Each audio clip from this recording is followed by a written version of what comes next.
How does a missing person case end up inspiring some of the most famous writers of our time?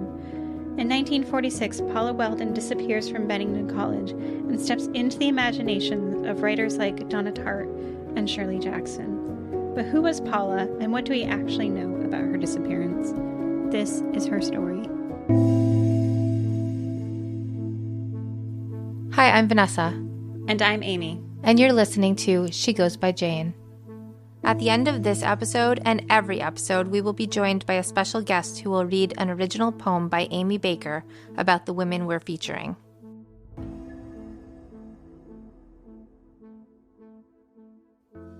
Hi, Vanessa. Hi, Aimee.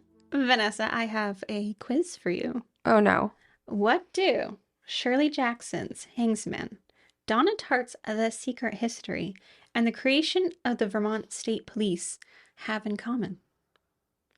Am I actually supposed to know this answer? I mean, I knew this answer. Really? That's what you're going to say? I am.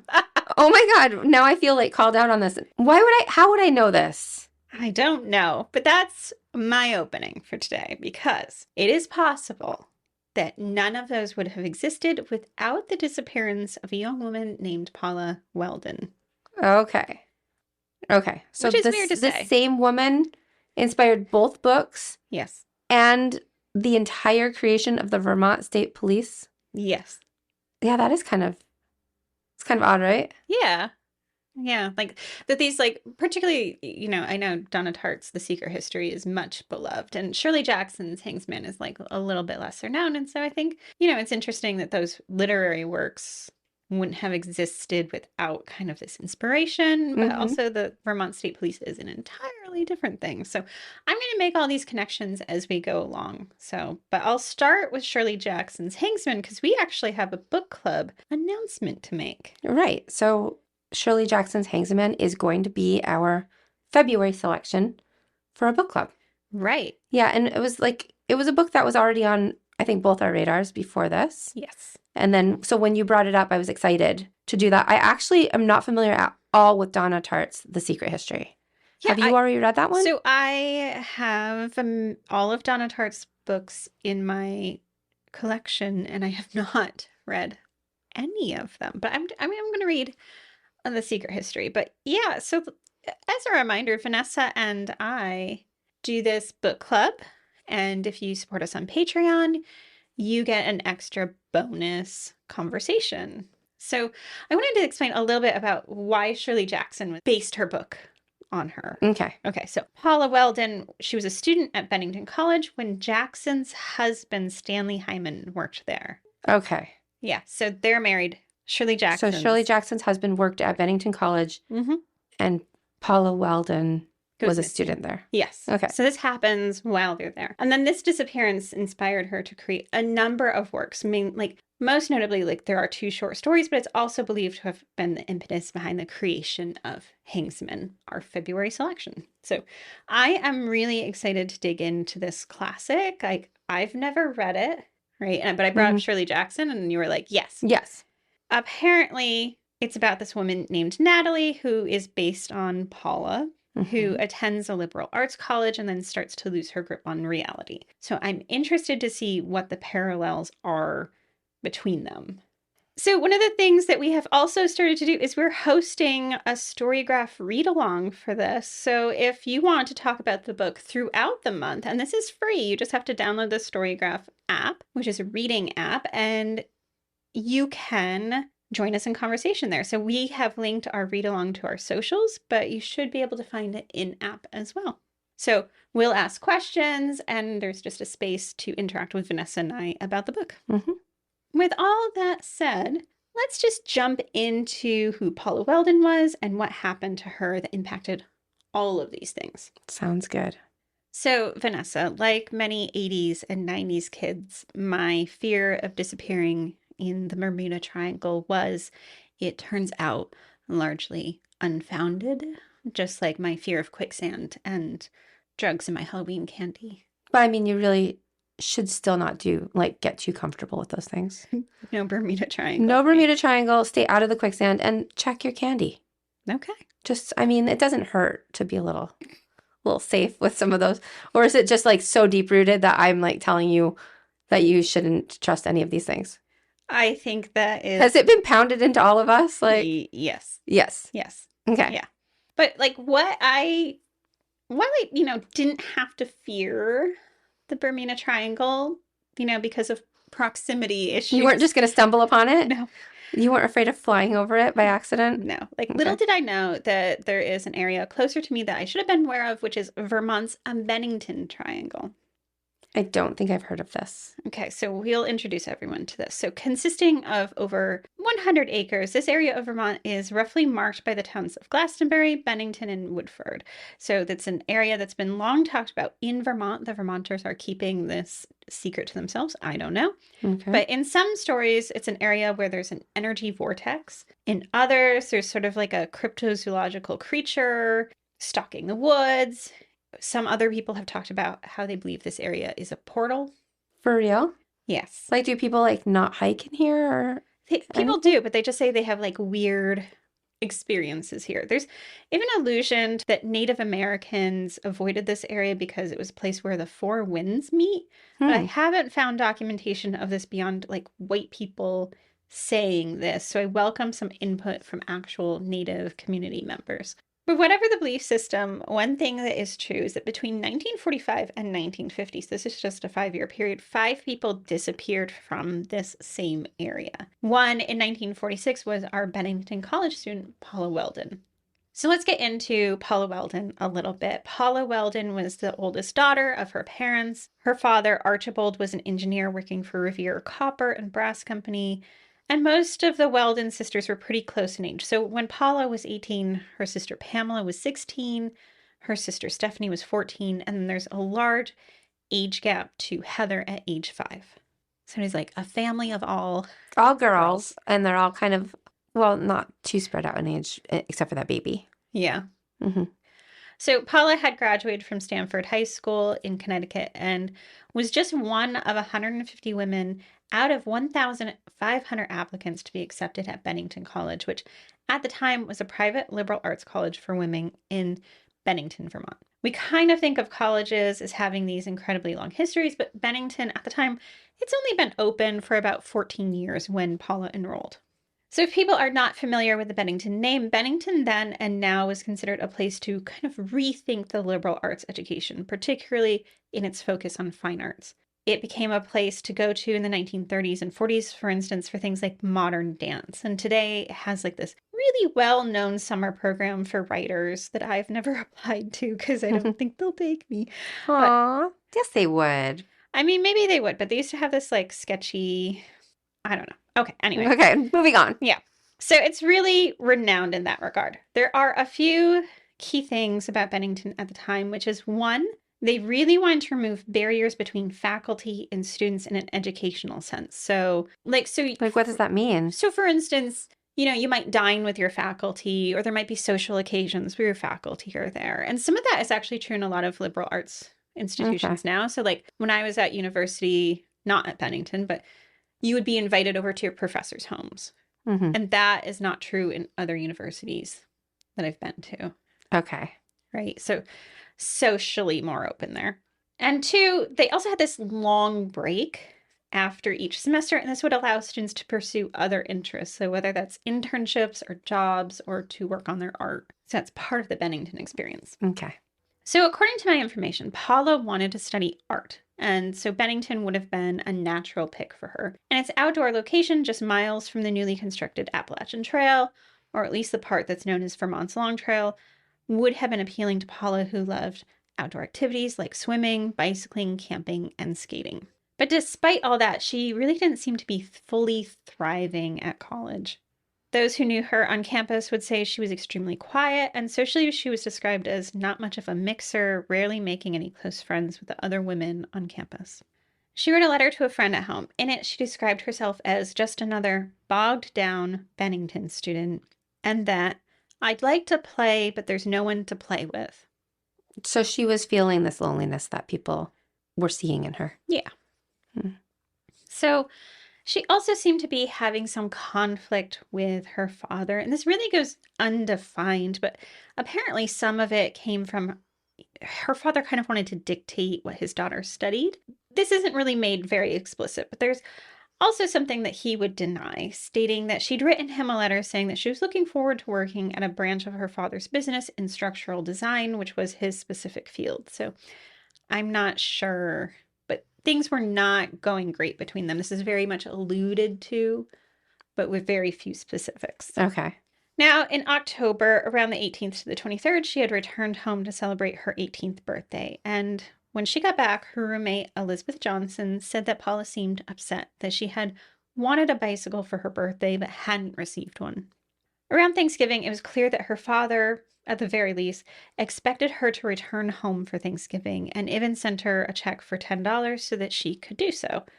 Paula declined. She said she needed to stay at the college because college was in session the day after Thanksgiving.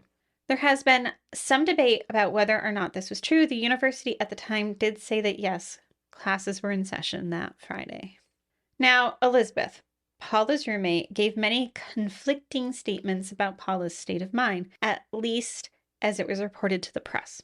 But there are some questions circulating about whether or not Paula was depressed. So, like, none of this was really documented that well, right? No. So, like, there are these news reports, but then there are just as many news reports saying the opposite. So, do we know if she really was depressed? Yeah. So, one of the things about this case is that despite a lot of reporting on it and despite all these connections to this, books and the Vermont State Police and all that, there is a lot of shiftiness in this story. Right. Yeah. And it's like, who do you have saying things to the press? You have her dad. So you have a dad who's trying to interpret or not just what his daughter is experiencing, but like craft it in a way. Like we've seen this before in particularly our college-aged women who have disappeared when their families are talking, particularly in this era. I was about to say this time period was big for that. Like, I don't know if I want to say it this way, but this is the way I'm feeling. It's like if there was a way for a man to control a woman, it was kind of like through shaping some their of her story. existence. So whether like when we talk about it, it could be a partner, but often it's the dad. Yeah. So we've kind of seen this replicated before. He's the one speaking primarily to the press, right? Right. So all of this stuff, though, brings us to December 1st, 1946. And again, here, the timeline is shifty, but I'm going to primarily use an interview with Elizabeth, the roommate, that she gave in 1953. This is 7 years after Paula was last seen, but this is one of the few times that Elizabeth was able to speak publicly about her experience directly to the press. Okay. Before then, she had said stuff. We knew she was talking, but it was interpreted by Paula's father or by the investigator, not directly from Elizabeth herself. Okay. So Elizabeth relates that Sunday, Elizabeth and Paula were working at the same time for shifts at the dining hall. At 2:30, Elizabeth finished up her job and went back to study in her dorm room, but Paula wasn't there. Elizabeth just assumed that Paula had maybe gone for a walk. Now, in other published versions of this story at the time, these say that Elizabeth and Paula saw each other in the room and that Paula had stated that she was going to go for a walk without Elizabeth. And like this is something they had done together, so Elizabeth felt this was a little unusual. But in this specific 1953 interview, Elizabeth says that she didn't encounter Paula in the dorm room. At supper time, Elizabeth went back to the dining hall. The two of them were supposed to be waiting tables again that evening, and she just assumed that she would see Paula there. She didn't see her when she got there. Now, Elizabeth did say that yes, she did think it was odd not to see Paula, but to be honest, she didn't look for Paula all that hard. Okay. And they're roommates, but they don't seem close, are they? A little bit. Like, so it's clear they have, friendly interactions with each other. It's also clear that they did do things like going for walks together, but it's also clear that they did things separately from one another. So I think what she's trying to say here is hey, I went to the dining hall for my job. We both would have been busy. I kind of looked around for her, right? But at this point, she's not even alarmed, right? Okay. So after finishing her shift, Elizabeth went back to her dorm room where she planned to study. And again, Paula's still not there. Around bedtime, Elizabeth was a bit alarmed. So this is where she starts to get worried. So Paula's not back yet, and she did think, okay, this is strange. She thought it was possible that Paula could be studying in the science building. In this, like the other earlier reports, it was reported that Elizabeth thought that Paula might be spending the night in another room. And this is why I said it's a bit murky about like what people thought and what people were saying. In either case, whether Elizabeth thought that Paula was studying or in someone else's room for the night, Elizabeth wasn't concerned enough to raise an alarm. Elizabeth said that she tried to stay up and wait for Paula to come in, but as Elizabeth said, I was awfully tired, so I went to bed expecting her to come in any minute. The next morning, Elizabeth overslept, and so she leapt out of bed, yelling at Paula to get up. But when she looked over, Paula's bed was empty. Furthermore, everything was just as it had been the day before. Her sleeping bag was unrolled, and across it were some clothes, so it was clear that Paula had not been back for some time. Of this moment, Elizabeth said, I sat in my bed in complete astonishment. Then I rushed to the dining room. I asked the head waitress if Paula had been there last night or this morning, or if she had a sub. The head waitress told Elizabeth, no, Paula had not been in. Elizabeth rushed off to the infirmary to see if Paula was there, maybe ill or injured. But the nurses there told her that the last time they saw her, she was walking past their windows the afternoon before, and they saw her wearing a red jacket and some blue jeans. Now, Elizabeth, she had her dining room job to do, so she went back to do that. And when she was done, she headed back to her dorm building to speak with the house chairman. Neither Elizabeth nor the other woman knew what to do in this situation, so they just began searching all the campus buildings for Paula. But it was to no avail. Paula wasn't in any of them. It just seems so abrupt, right? Yeah. Like there's nothing leading up to it and no signs of anything like around her room or anything. Right. Like, what are the clues? It's just... There's no clues. Yeah. Like, what we have thus far is her walking past the nurse's building. That's it. Yeah. Now, once alerted, officials began the search for Paula. By then, it had been over 24 hours since Paula was last seen. One of the things students were supposed to do was to sign out when they left campus, and there was no record of her doing so, even though she had, to their knowledge, done so every time in the past. There wasn't necessarily a reason to believe that she was off campus, but at the same time, the campus wasn't all that big, so if she couldn't be located there, then where was she? Right. It was well known that Paula liked to take walks and hikes, and this was likely weighing on everyone's minds on campus. The night before had been the coldest of the season. The temperatures were about 0 degrees, and 2 inches of snow had fallen in parts. The college president called her home to see if she had, for some reason, returned to Connecticut, but she wasn't there. This is when the local police got involved, including a Sheriff Peck, who had actually been voted out of office the month before.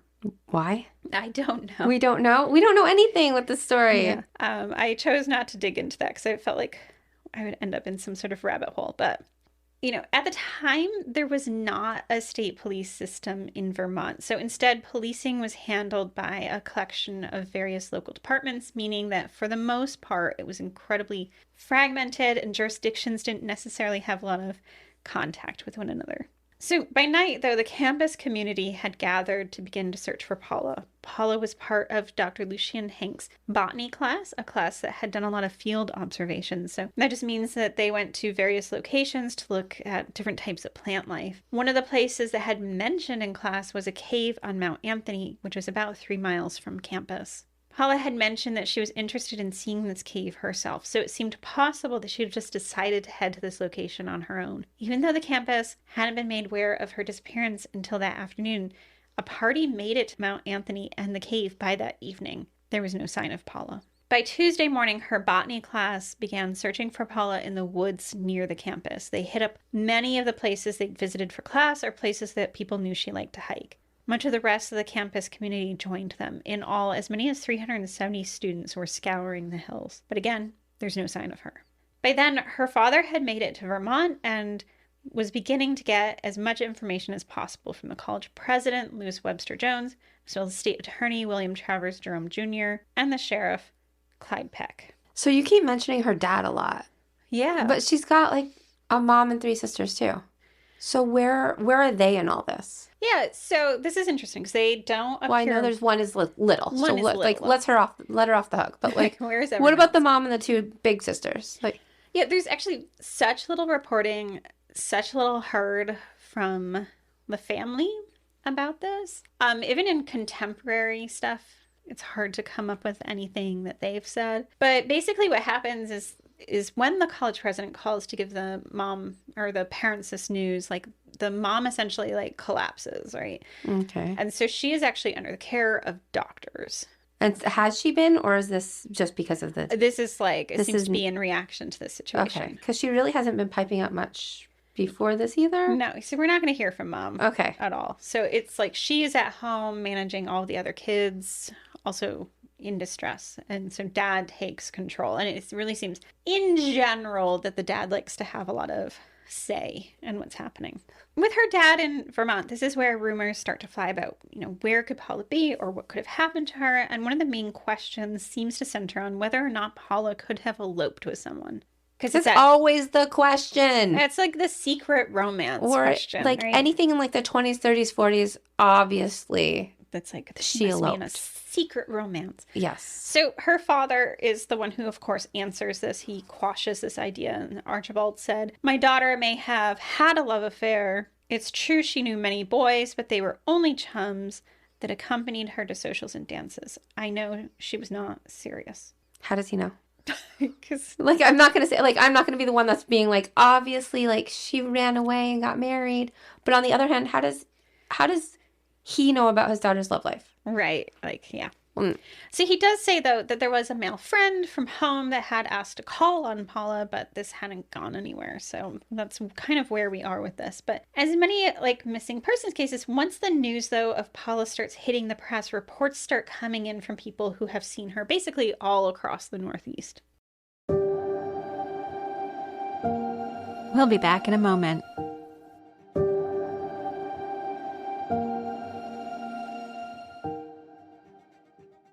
Some of these reports have zero merit, of course, but as news starts reaching local people, a story of Paula's afternoon begins to emerge. I'm going to put these in chronological order in terms of a possible trajectory for Paula, but the reports didn't come in that orderly a fashion. Okay. So first, we have two other residents of Dewey Hall, which is the same dorm Paula lived in. They claim they spotted her. This sighting is documented in a much later interview, but essentially Patricia Beck and Mary Watson Fruitridge saw Paula on campus that Sunday. This report comes from Patricia, and she says that they were in her Model A and that they stopped to offer Paula a ride. And she responded, "No, Pat, I'm just out for a walk." So we have at least some and we know that happened for sure? It's just everything just seems so like loose. Yeah, well, this is like a much later interview, and I just had questions about other components of the interview in general, but this one sounds like a possibility. It's a possibility. Okay. So, I mean, take all of these with a grain of salt. So the next person to see her is Danny Fager. He's the owner of a gas station that was located across the street from the campus entrance. He said around 2:30 in the afternoon, he watched a woman come down the college driveway heading towards Highway 67A. He says he noted it because in winter, there were very few people who walked down the driveway from campus at that time of year. Okay. While watching her, she turned off into some woods near the campus entrance, then walked up to the top of a small knoll. Then she ran back down and headed down the highway, going towards Bennington. Okay. The next person to see her is a man named Louis Knapp. He's a building contractor who was driving towards Bennington on the North Bennington Flats when he saw a woman on the side of the road signaling for a ride not far from the campus gates. He says he slowed down to pick her up at 2:45 in the afternoon, and when she went to get into his truck, she slipped on the running board and he told her to watch her step. He said she responded cheerfully and she did inform him of her plan to go hiking, but she didn't say much else for the drive. When they were reaching Bennington, he asked her where she'd like to be dropped off. And she asked, "Are you going anywhere near Route 9? He told her he lived out that way, near the Furnace Bridge Road, and she said her plan was to go hiking on the Long Trail.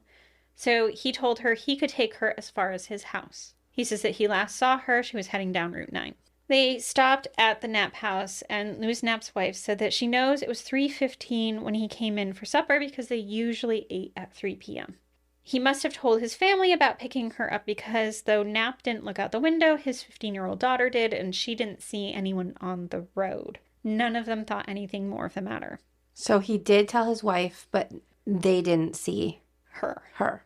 Yes. Do we think this happened? Do we think she was hitchhiking? Yeah. So at this point, I'm actually have two lines of thought here. Right? Okay. So the first is like, this kind of like suspicion, this like nagging suspicion I have of Nap. Right.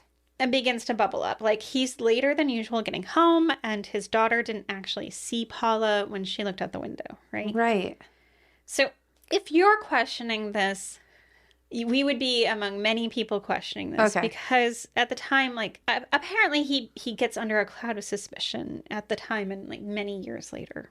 He would later say in an interview that the only reason he stopped for her that day is because in 1946 gas rationing had just recently ended, but he still believed in the philosophy, share the ride, that had been pushed during the war years. Now, he says, I was just giving the kid a ride.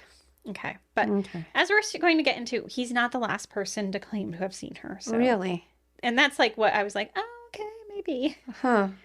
So the second thing I thought of as I was reading this, and I don't know if you had this feeling as well, but I was like, oh no, he last saw her at 3:15 in the afternoon. In the winter? When it's going to be dark in like an hour? Yeah, so we live in the same kind of geographic region as Bennington, and the winter months, particularly December and January, are the months that I struggle with because of the lack of daylight. So if you're in Bennington, Vermont on December 1st, you can expect the sunset is at about 4:19 p.m. So this is just about an hour after he dropped her off. So she's miles from the long trail. And granted, last light is a bit longer than that, but that still means she has zero chance of ending this hike or getting back to campus before it's dark. I also looked up at the moon phase because I was like, okay, it's a full moon and it's snowy, right? Like, yeah. But it was the first quarter moon, so that's going to provide little in the way of illumination on a forest mountain trail. So, and then there's also the idea of like, how long is long trail? Like, is it something that she's just like was going to go for like 30 minutes, or is it like a couple hour hike? Well, so what is even interesting to this is like Bennington College is miles away from the actual start of like the actual entrance, the way she could get onto the long trail. So like, how would she even get back? Like, what was she planning to do if that was the plan? Yeah. And also of note here is like her jacket. She's wearing a red jacket, but it's like kind of more like a windbreaker. Okay. Weight. It's like pretty lightweight. She's got like kind of sneakers on her feet. Not going to cut it. No. She's not dressed appropriately. She's wearing jeans. She's not dressed for a significant hike in the winter. And like I go on like pretty long walks. I don't go up mountains because that's not my thing. But like if it's in the winter, like I am well dressed for that occasion. Right. Yeah. And that's when I'm planning like, like a short walk. Yeah. So this doesn't sound great. No, like what is actually happening here, right? So how does Paula, who's like well acquainted with how dark it would have been in this rural area with outdoor lighting, how does Paula, who would be well acquainted with like how cold it is, make this decision to head to the long trail if in all of these things are a factor, right? The next person to see her was Ernie Whitman. He's a janitor for Bennington's newspaper, but on the Sunday Paula disappeared, he was returning from a camp in Woodford, and his friends Stearns Rice, Mary Rice, and Lyman Royce were with him, and it's around 4 p.m. He said a woman he believed was Paula approached them and asked for directions to the long trail. So he's sticking with the long trail story too. Yeah, so these are two separate accounts. Okay. Now, Ernie says he gave Paula directions, and then she asked how far the trail went, and he told her it goes all the way into Canada, though he'd personally only walked about 5 miles of it himself. So it is a long trail. It is an actual, it's part of the Appalachian Trail. Okay, so it's just so you can walk as long as you kind of want, and then you'd have to probably turn around. Yeah. So he did tell her about 4 miles up there was a fork in the trail. So Paula thanks him and then heads off. Now, apparently this exchange is witnessed by other people in the area, and Paula was spotted walking along the first mile of the trail.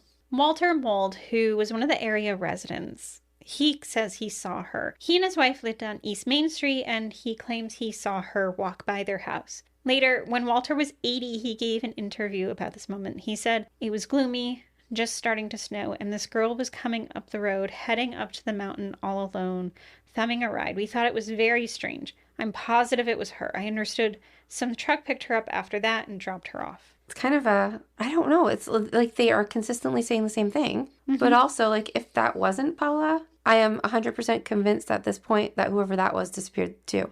Like we have a situation. We here. have a situation. This isn't good. Yeah. So it's only later when he reads the local paper that he realizes the significance of seeing this woman. And that's when it clicked. He said everything fit. It was the time she went into the hollow. She was all alone. Her clothes. There's no question about it. Now, despite these sightings and others, so there's other people in the hollow who do report in seeing someone. There are actually some who question about whether or not Paula was the one spotted that afternoon. 3 other people were actually out in Bickford Hollow that late afternoon. So we have Steve Vince and Lawrence Powers. They were 2 Boy Scout leaders who were hiking up to check on an old Boy Scout camp. And Bernice, Lawrence's wife, was waiting for them. With the cold December day, Bernice recalls walking back and forth along the road in order to keep warm. Bernice also wondered if whether or not, because she was in similar stature and hair color to Paula, that she might have been mistaken for the other woman. The only difference is that she was wearing a brown coat, not a red one, like Paula. Further, Bernice said that if Paula had actually left Knapp's house after he picked her up from hitchhiking, Bernice would have absolutely seen her because she would have passed by Bernice. Both men were questioned during the investigation, but Bernice says that she was never contacted by police. Now, is it possible, because there is like a huge range of reds and there's a huge range of browns, that somebody could say that a brown coat and a red coat, like, could describe one coat as being brown or red? That's a possibility. We also have the possibility of, like, you saw someone, right? And then later on you read there's a missing woman in a red coat. And now that brown coat in your memory is now red. Right. So memory is incredibly faulty. So Right. is there possibility? And that's what Bernice is saying here. But so is like color identification. Like a lot of the time people will say like, oh, that's orange, when really, like, to me it looks red. I know my husband and I have disagreements all the time on the blue, green, gray phasing. Okay. So ours, my husband and I, it's always the orange, red, brown. Colors. So right away I was like, yeah, that would be something. I would be wearing brown and he'd be saying it's red. Like, yeah. And so, like, what is particularly of note to me is Bernice is like, I was out there walking back and forth, right? She's like, I'm the same height. I have similar hair. Yeah. It's me. But then alternately, we have Ernie who says, like, someone came up to him and asked how to get to the long trail. Right. And then the guy who says he actually gave her a ride. Right. It's so weird. Huh. So this lack of follow-through with witnesses plagues the investigation. Though countless volunteers were scouring the long trail and the surrounding areas, the investigation itself was really quite disorganized. At times, it seems like Paula's father is in charge, at others the college president, and at other times the sheriff. Shouldn't it always just be the sheriff? Yeah, that's not how it was going. So, for instance, there's some reports that a maroon-colored car was spotted in the vicinity of the trail and that there was a man and a woman inside. At times, the reports seem to imply that the woman was Paula. At others, it was just like some other woman. But this car drifted in and out of the newspaper reports with little resolution to that story. Eventually, Elmo Franzoni, a state detective, is called in. The idea was that they could, he could come provide leadership and experience that wasn't present in Bennington. Franzoni vowed to get to the bottom of this, and he interviewed Paula's roommate extensively. He doesn't learn much else from her. That's it? No. Okay. He also followed up on a few other leads. One of these leads was the car. From his journals, we know that Franzoni spoke to a man named Dan Murphy from Brattleboro. Murphy and his wife were traveling from Bennington to Brattleboro, Vermont that night, leaving Bennington at around midnight. The snow had picked up. So a few miles from the long trail, he became stuck and was putting chains on the car's tires. And so while he waited, his wife noticed footprints in the snow. Mrs. Murphy said she remembered it had started snowing around 9 p.m. that night, so the tracks had to be made after that. She said they were on the right-hand side of the road heading towards Brattleboro, and both she and her husband noted that they looked like girls' footprints made with flat-soled shoes. The couple got back on the road, but soon got stuck again, and they had to put more chains on to gain traction. There, they saw the footprints continuing up the hill before suddenly stopping. To the couple, this looked to them like maybe someone had gotten picked up in a vehicle. Could this have been the car that people were reporting, this maroon car? Franzoni never came to any clear conclusions. Another lead that was followed up on is reports from these 3 men being in the mountains that afternoon. Now, William Lazone, he owned a camp about 4 miles below the Glastonbury fire tower. He had not seen Paula that day. She had not passed by his cabin. But he did say that 3 service members, which were 2 sailors and a soldier, had stopped at his camp around noon that day and asked him to care for their suitcase. They planned to go further on into their hike. In his estimation, none of the men were suited for climbing the trail. They were not dressed for it. Okay. So William Lazone, he became concerned and was kind of paying attention to what was going on. And one of the reasons for this is because the year before, a man named Mitty Rivers, who was considered a skilled outdoorsman, was last seen near his camp. And, this is now a year later, and Mitty is still missing. So, in fact, Mitty Rivers is actually still missing today. Okay. So this guy's like, these 3 are going to go missing next. Yeah, so he's like worried for them. So he's Okay. paying like some extra attention. Okay. Right.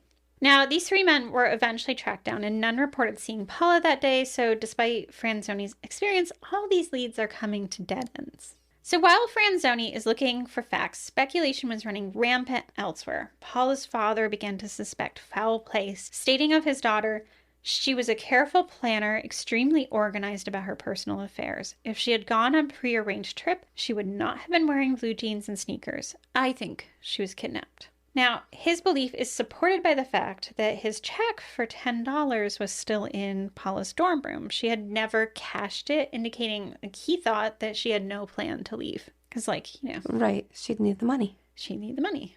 Meanwhile, the Bennington president, who had previously touted his belief that she had gone hiking to never returned, seemed to back up her dad's statement, saying, "We're considering the possibility she might have left voluntarily.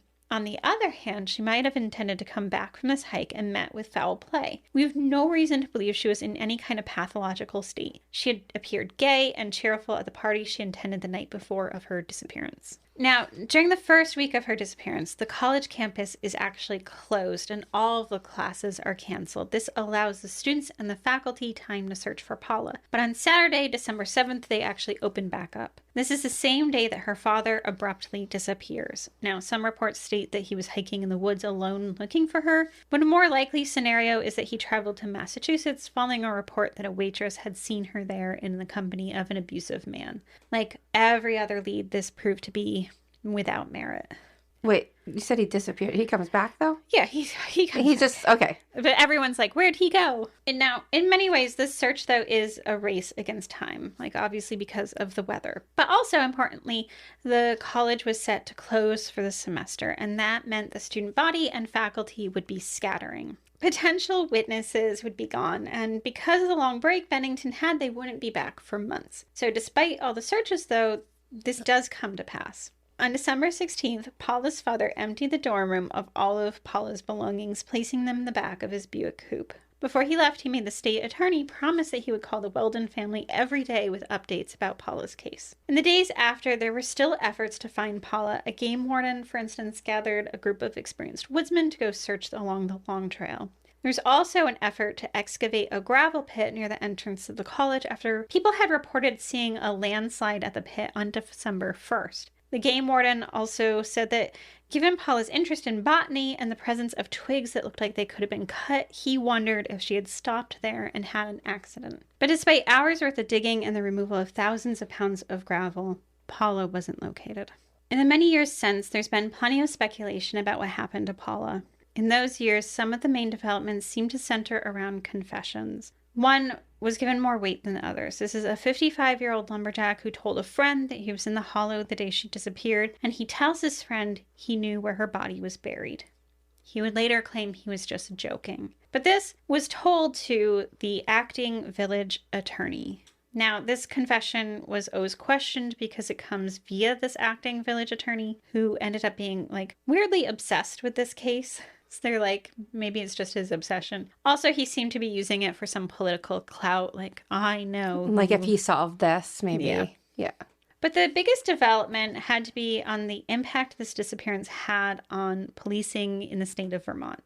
Now, Franzoni said publicly, Vermont has no state police force and no official agency designed to cope with this type of case unless we can prove a crime has been committed. The state will have to relegate Miss Weldon's case to the files of missing persons. My men and I are in practically on a volunteer basis. We just don't have the authority to continue. We've tracked down every indication of foul play and we've run against a blank wall on every lead.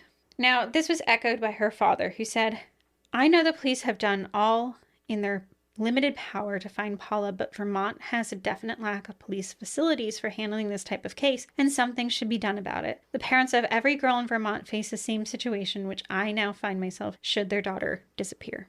Now, though Vermont had been in talks for several years about developing a state police force, it was largely blocked by local authorities who wanted to keep policing activities on a local level. With Paula's disappearance, there's a new push to change that. And it passed. So Paula is credited with the creation of the Vermont State Police. But Paula's disappearance was also capturing the imagination of artists. Again, Shirley Jackson was there watching this all unfold, and I cannot imagine what it was like to see the swarms of students and faculty set out looking for Paula every day. But the author, Donna Tartt, attended Bennington decades later, and she must have heard the stories about Paula, and those stories serve as inspiration for her novel, The Secret History. I think it's one of those stories, too, where it's just like, there's so many, like you said, like the like slippery and faded parts of people's memory. Mm-hmm. And then all of these accounts of like her on the trail. But then in the years later, having like all of these confessions, it's just, there's not any like one solid anything. No, it's so insubstantial. Everything feels like it can't be held on to. Right. There's like these speculations of a man, but who? Yeah. And like, it's just, there's nothing. There's just nothing to go on. Right. And then you add in like just the idea of the Bennington Triangle, like where like weird things happen, you know, like that whole realm there. And then just like, a lot of the time we talk about these and I feel like I connect with the woman. Mm-hmm. I still don't feel like I know Paula. Right. I mean, so very little, like I looked and looked and looked. Very little information about who Paula was or what her dreams are. Because you know that's like what I love to do most. Right. And I was waiting for all that part. And it's just like, I still don't know Paula. The lack of like not care, but like the lack of like documentation of her mom and sisters. There's no friends speaking up aside from her roommate. Yeah. It's just, there's nothing here. Yeah. And so I end up saying stuff like, oh, she liked swimming and hiking. Because that's all we have. Right. Her dad I wish we just had more. So it's actually making me very happy that two women chose to write about her. Right. Like that she something stays in these like pieces of literature. Right. And then that the Vermont State Police is crediting their whole existence to her. Like like she has a lot, but so little. Exactly. Yeah. I mean, there's so much about why she captured the imaginations, right? Because it's like so hard to conceive of someone who was there and just suddenly gone, particularly in a place like Vermont. But once upon a time, there was this girl who did just that. She set out from her dorm room, never to be seen again. Dreamland Winters. Paula Weldon, 18, missing since December 1st, 1946 from Bennington, Vermont. Tonight, just as the December clouds pull over the mountain and tuck the cold moon from view, I'll dream you alive again. You'll be there, soft snowflakes catching the golden strands of your hair. You'll linger at the crook of the trail, where claw-marked beach record the passage of bears through the wilderness. You'll gesture to a small clearing where the fern fronds rustle as the four winds funnel down the mountain. With every long-limbed stride, you'll forge ahead until just the red light of your jacket flickers through the darkening trees. And then, even that disappears. For more information about our show or to check out other shows on the network, please visit evergreenpodcasts.com. Bye, Vanessa. Bye, Aimee.